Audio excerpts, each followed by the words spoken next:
Plant foods, lots and lots of carbs. So Lauren Cordain, I got a question for you. How come the real Paleolithic man is nothing like your Paleolithic man? Why is the real paleo diet nothing like the diet that you prescribe in your book, the paleo diet? Healthy, fit populations throughout history have subsisted and got primarily the bulk of their calories from plant foods, from carbohydrate-rich plant foods. The Chinese, the Japanese, the Taiwanese, the Thai people, pretty much all of the East Asian countries, what do the people subsist on? Mostly rice, sometimes rye, but mostly rice and other carbohydrate plant foods. That was the bulk of their calories. That's what made their army strong.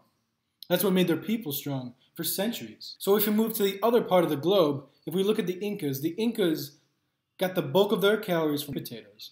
And the Incan warriors, before they go into battle, would have heaps and heaps of quinoa. And if you're still not convinced, the Mayans and Aztecs of Central America were known as the people of the corn because they ate so much corn. It was their staple. The ancient Egyptians thrived on wheat. And various cultures in South America and the Caribbean subsisted and got most of their calories from sweet potatoes. So what does this all mean? So what does this mean? So this means that over the last 13,000 years, at least 13,000 years, we humans have gotten the bulk of our calories. And when I mean bulk, I mean upwards of 90% of our calories from plant foods. Carbohydrate-rich plant foods, low fat, low protein. And you might be saying, wait, but what about those guys? What do you mean those guys? You mean those guys? Yeah, I mean those guys. So if we talk about the Inuits, or any other culture that gets most of their calories from meat, we know that these cultures aren't healthy. They're not healthy like the traditional Chinese. They're not healthy like the traditional Thai. They're not healthy like the Incas. They're not healthy like the ancient Egyptians. So what we find in cultures like the Inuit, people that eat primarily meat-based diets, we find standard American diseases from the standard American diet in those populations. In other words, we find things like heart disease, cancers, osteoporosis, things that we know now are caused by increased animal food consumption. So once a human being eats more than 2, 3, 4% of their daily calories from animal products, preferably 0, but once you go above like 2, 3%, the body starts reacting really, really negatively.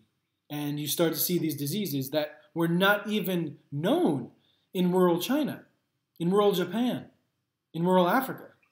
Crazy. But if you're still not convinced, ugali is the staple of Kenya. What we know from Kenya, we know that the fastest, almost the fittest people in the planet, the fastest runners on the planet come from Kenya.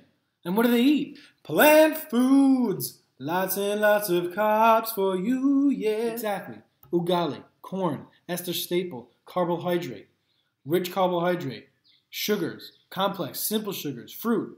And also we have millet and sorghum in Africa. Has been a staple for thousands of years. And in the Middle East, barley and oats has supplied their population for thousands of years as well. But if you're still not convinced, so Ohalo II, Ohalo II in Israel is an archaeological site where they found remains of 23,000-year-old. And what they found is evidence of high plant food consumption. So there's also evidence that shows us that Africans, some specific tribes in Africa, subsisted on tubers.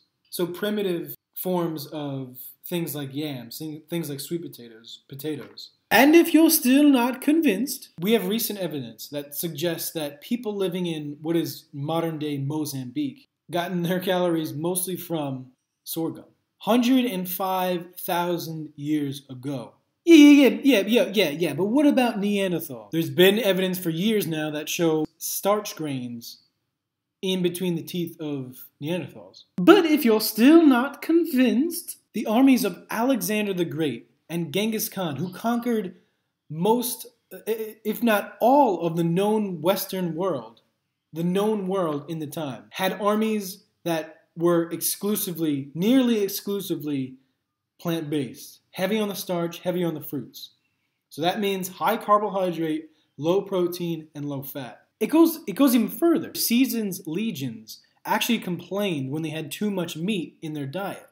They actually preferred to do their fighting on grains. And we can even look at the gladiators. So they had the remains of 60 Roman gladiators, so around 1600 years ago. Once we analyzed their bones for strontium, calcium, and zinc, we found that they followed almost exclusively a vegan diet. The gladiators, they were known as the barley men. So the gladiators carbed up. The gladiators knew how to carb up. They knew how to win their battles. So they carbed up so much, they ate so much barley that they were known as the hordeati, which is Latin for the barley men. So there you have it. That's the old paleo diet debunked. This is the new paleo diet. This is the diet that we've survived on. All of the successful human cultures that ever existed on the planet survived from and got most, if nearly all of their calories from plant foods. Carbohydrate-rich plant foods. Diets high in carbohydrates, low in protein, and low in fat. There it is. That's the evidence. So Lauren Cordain, if you're listening, I'm not telling you what to eat. I'm just showing you the facts. And the facts say that those populations that ate this kind of diet, that ate this carbohydrate-rich diet, plant-based diet, were super healthy, super fit. Didn't suffer from the common diseases that we find in cultures that follow Lauren Cordain's program, the fakeolithic diet program. So make your own conclusions. Make your own conclusions. Do your own research. Don't go by me. So as always, the unexamined life is not worth living. Socrates said this. So if we take this into our own lives, we can apply it to make our lives better. So examine your life, examine your practices, examine your beliefs. May your bananas always be ripe. Thanks for watching. I'll see you tomorrow for another day, another video. And don't forget to live simply so others may simply live. Peace. Plant foods, lots and lots of carbs for you.